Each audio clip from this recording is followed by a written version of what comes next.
If lack of confidence is really stopping you from becoming the leader that you know you can be and fulfilling your professional potential, I'm here to help. I'm Louise Thompson, a leadership and careers coach, and today I want to give you 3 tips on how to communicate more effectively at work.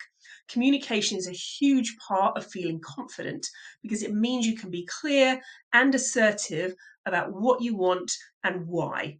So, when you figure out your own effective and authentic communication style, it feels amazing and it really transforms your confidence. Trust me. Confidence is such a huge topic for me. I coach so many people that really suffer from lack of confidence, and they are some of the most talented people in the world, but they are getting left behind in their careers because they don't believe in themselves. Today, I want to share with you 3 really effective tips. You can use these straight away in your role, and I promise you they'll make a difference.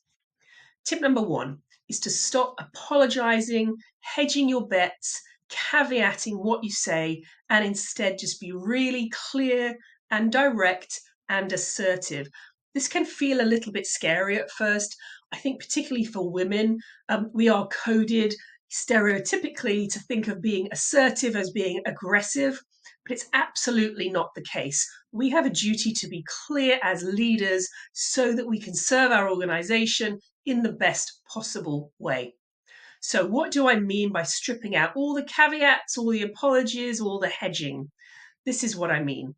Have you ever raised your hand in a meeting and said, "This may sound like a stupid question, but," you can see in my body language, is apologizing for the question? That's exactly what I mean. How would it feel if instead of saying, "This may be a stupid question, but," you said instead, "I have an idea I'd like to share"? Feels pretty good, right? Immediately, you are leaning forward, you are more assertive, more confident.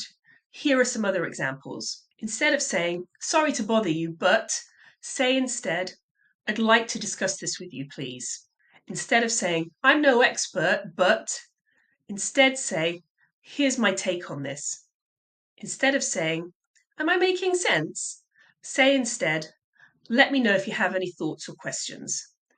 How does that feel when you run those back in your head? Can you imagine yourself saying it in a much more assertive, clearer manner? And how much better that would feel. So, that is tip number 1. Stop apologizing for being where you are as a leader in your role and communicate like you mean it. Tip number 2 is to really think carefully about your body language and what it's portraying to others, especially if you are an aspiring leader in your role. So imagine we're in a meeting room and I'm sat at the edge of the room. I haven't got my chair kind of fully pulled around the table, and I'm kind of shrinking down in my seat, kind of looking down at my notepad, trying not to make eye contact with anybody. It's not very convincing, is it? And it's also not very credible. You want to own your space. You've earned your seat around that table, so start acting like it. Lean in. Don't be afraid to take up space. Use your eye contact with various people around the room. Connect with people when you're speaking to them.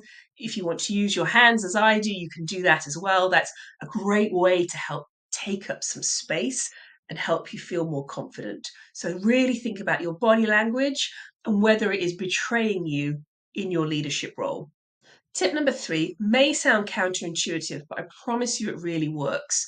Don't be afraid to take a pause. Take a beat when someone asks you a question.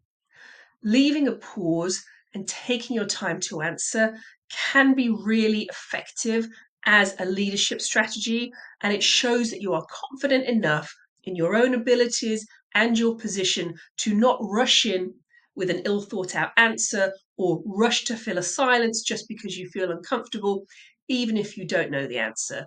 So, if you are asked something in a meeting and you need a little bit more time, just say so. Just say, "That's a really good question. I'd appreciate another minute just to think that through so I can come back to you with a fully formed answer. Come back to me in a minute, please." That's all you need to do. I know it can take a little bit of courage to actually say that and do that in practice, but I promise it can be really transformative in terms of other people seeing your inner confidence at work. So those are 3 tips on how to communicate more effectively in the workplace. They are really practical, so I want you to go away, practice them. Let me know how it works for you. I'm on the end of an email, as you know, so just reply. Let me know how you found the tips. How do they feel to you? Have you noticed any benefit? I'd be really interested to hear more. We are launching and starting with the Confident Leader Group coaching program on June the 18th. It's a pilot. It's the first time I'm running this, so it is less than half price at the moment, £399 for 10 weeks of coaching. It's pretty good. So if you are ready, and by that I mean you are sick and tired of being overlooked in your career and being the most competent person in the room, but the least confident, and watching everyone around you who may not be as good at their job get promotions, get advancement opportunities, or have their voice heard purely because they have the confidence to go with those skills, then it's time to act. So let me know if you've got any questions, and I look forward to speaking with you soon.